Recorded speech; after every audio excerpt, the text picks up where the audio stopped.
Hi. Did you know that a majority of Democratic voters do not want Joe Biden to run in 2024? This isn't a great fact for Joe Biden, considering that he's already facing a Democratic challenger for the primary in 2024. This is Marianne Williamson, and there might even be other challengers that crop up later on in the year.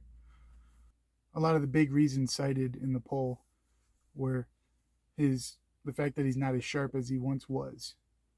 Additionally, there are concerns that he can't work with Congress, probably related to the sharpness issue, but also concerns about his actual policies, whether or not he cares about the actual people voting for him.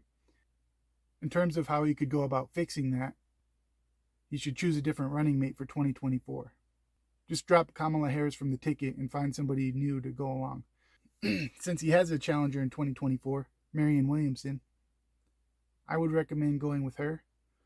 You know, if I were Joe Biden, I would want to be taking on a progressive running mate so that you can try to bridge the gap between progressive voters and voters who will vote blue no matter who.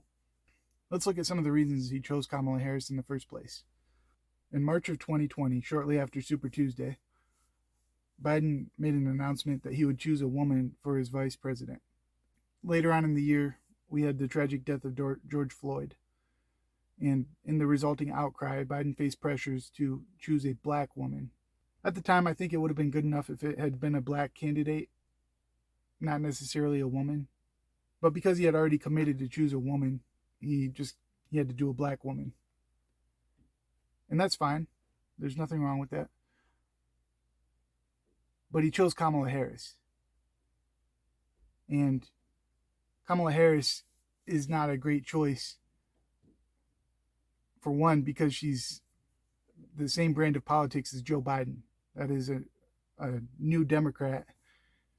And the new Democrats are kind of oppositional to progressive politics. And, you know, you're not going to pull any progressive votes with that VP pick. So I think he should have chosen a progressive for his running mate. But really, it didn't have to be a progressive. It could have been somebody who's relatively unknown. There were not many well-known options for him. In terms of black women on the national politics stage, it was kind of slim pickings. So you had Kamala Harris and Stacey Abrams, and a few others, and those others would be much less well-known. Additionally, if you just look past the policy decisions from Kamala Harris and just look at her as an individual, how she interacts with people, her rhetoric lands with two major groups. Children. You're gonna literally see the craters on the moon with your own eyes. Oh my goodness. With your own eyes, I'm telling you.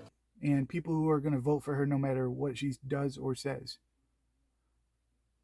For the rest of the population, she comes off as... Here's the thing. Who doesn't love a yellow school bus, right? Can you raise your hand if you love a yellow school bus, right? cringy. I think the only option is for Joe Biden to choose somebody else as his running mate in 2024. My name's Anthony Sturt, and I appreciate you sitting through this with me.